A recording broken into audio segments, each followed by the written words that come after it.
History is filled with clashes between mighty empires, but few rival the scale and impact of the Arab-Byzantine Wars. Spanning over 400 years, this series of conflicts wasn't just about territory.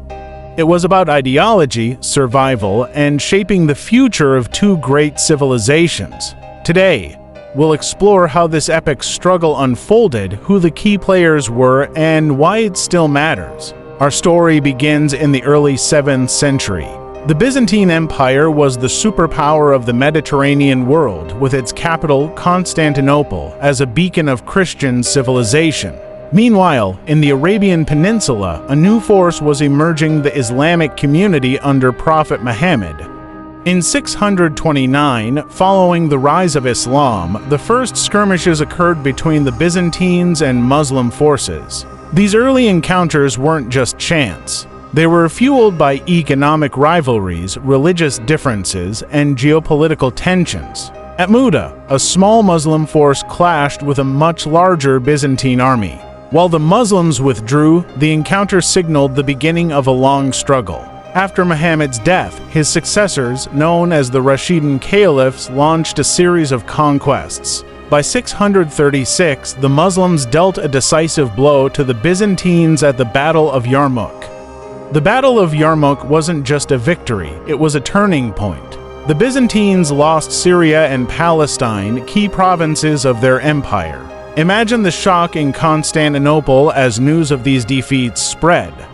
The rise of the Umayyad Caliphate escalated the conflict. Between 674 and 678, Muslim forces launched the first siege of Constantinople. This was no ordinary city, it was a fortress, protected by massive walls and the legendary weapon known as Greek fire. Greek fire, an incendiary weapon, played a crucial role in breaking the siege. It was one of the first examples of advanced military technology shaping a battle. The second siege in 717 to 718 was even larger. Yet, once again, Byzantine resilience and harsh winters forced the Umayyads to retreat. These sieges solidified Constantinople's reputation as an impenetrable city. By the mid-8th century, the Abbasid Caliphate replaced the Umayyads.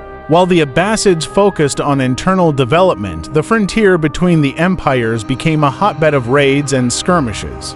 One unique feature of this period was the Thar, or frontier fortresses. Both sides built and defended these to secure their borders. These raids weren't just about plunder, they were strategic moves to wear down the opponent. By the 10th century, the tide began to turn.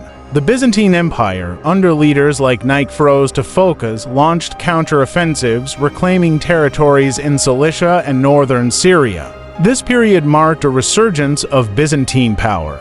The capture of cities like Antioch symbolized this revival.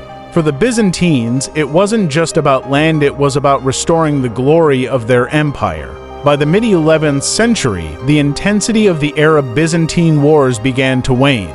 Internal struggles in both empires and the rise of new threats like the Seljuk Turks shifted priorities. The centuries-long struggle ended in a stalemate, with neither side achieving ultimate dominance. While the wars ended without a clear victor, their impact was profound. They shaped the boundaries of the Islamic and Christian worlds, influenced trade, and spurred advancements in military tactics and technology. From architecture to military strategy, these wars created a lasting legacy. Even today, the Arab-Byzantine Wars remind us of the complexities of history, a tale of conflict, resilience, and adaptation.